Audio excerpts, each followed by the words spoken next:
नमस्कार मित्रों समय समय पर जैसे हमें कहीं से भी कोई विधि प्राप्त होती है तो हम स्वर्ण निर्माण की वह विधि आप तक पहुंचाते हैं और आप उसे जो भी इस क्रिया में लगे हैं करके देखें, आपको सफलता मिले, इसकी हम शुभकामनाएं आपको देते हैं। आज फिर हम एक विधि आपको बताएंगे जो विधि हमें हमारे YouTube देखने वाले यानी सब्सक्राइबर ने भेजी है और उन्होंने उस प्रकार से बताई है, उसी प्रकार से हम आपको बताएंगे, क्योंकि यह आप भली भांति जान लें। स्वर्ण निर्माण की विधि बहुत कठिन नहीं है। अगर बहुत कठिन होती तो जंगलों में, पहाड़ों में, गुफाओं में रहने वाले साधु संत और सिद्ध वह स्वर्ण निर्माण नहीं कर पाते।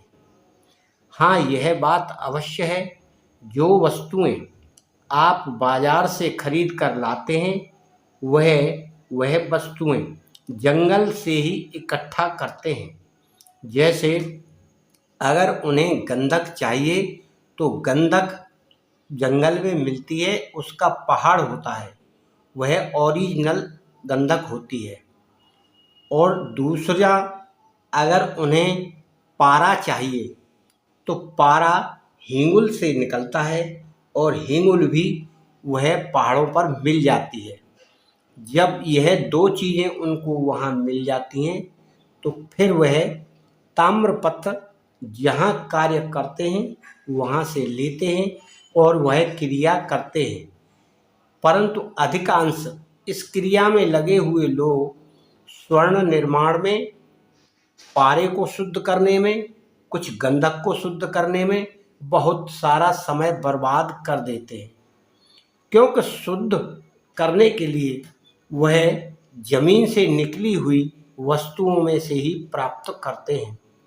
आप बाजार से लाते हैं, उसमें मिलावट रहती है, यह हम भी मानते हैं और आप भी मानते हैं, क्योंकि दुकानदार अधिक पैसा, अधिक फायदा कमाने के लिए मिलावट की वस्तुएं आपको देता है। इसीलिए आपको वह विधि हम बता रहे हैं जो ओरिजिनल गंधक आप प्राप्त करें और उस गंधक को आप पलाश के फूलों में, चाहे तो आप पीले ले लें, पीले लाल, या सफ़ेद ले लें, दोनों में करके देखें। उन्होंने कलर तो बताया नहीं है कि पीला लेना है या सफ़ेद लेना है।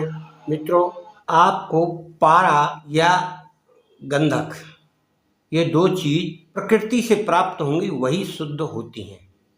अब आपको जो विधि हम बता रहे हैं उसमें आपको लेना है शुद्ध गंधक। आप जैसे भी प्राप्त करें, उस गंधक को पीले या सफ़ेद फूलों में पलाश के उनमें आपको 10 बार भावित करना है। भावित का मतलब होता है उसको घोंटना है, यानी एक बार उतनी ही वजन का लें आप। जैसे 1 तोला आप गंधक ले रहे हैं तो 1 तोला ही आप फूल ले लें और उसको घोट लें। जब वह उसमें मिक्स हो जाए फिर दोबारा लें। इस प्रकार से आपको 10 बार उन्हें लेकर घोंटना है। जब वह एक सा हो जाएगा 10 बार में, फिर आप उसको किसी चांदी के पतरे पर, यानी चांदी का पतरा होना चाहिए, चद्दर टाइप की पतली, उस पर उस लेप को, कौन से लेप को?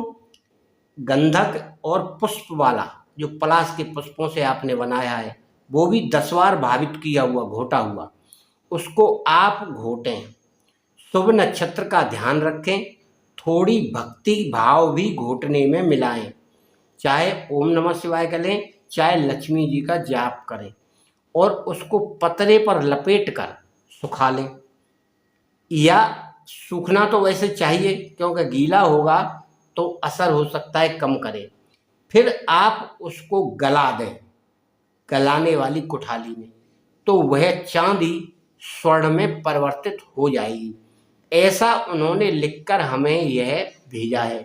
हमने आपको बताया है, आप इस क्रिया को कर लें। और अगर इसमें कोई त्रुटि रह गई हो या हम नहीं बता पाए हों तो आप हमारे नंबर पर फ़ोन करके जानकारी प्राप्त कर सकते हैं। हमारा नंबर है 9506223236।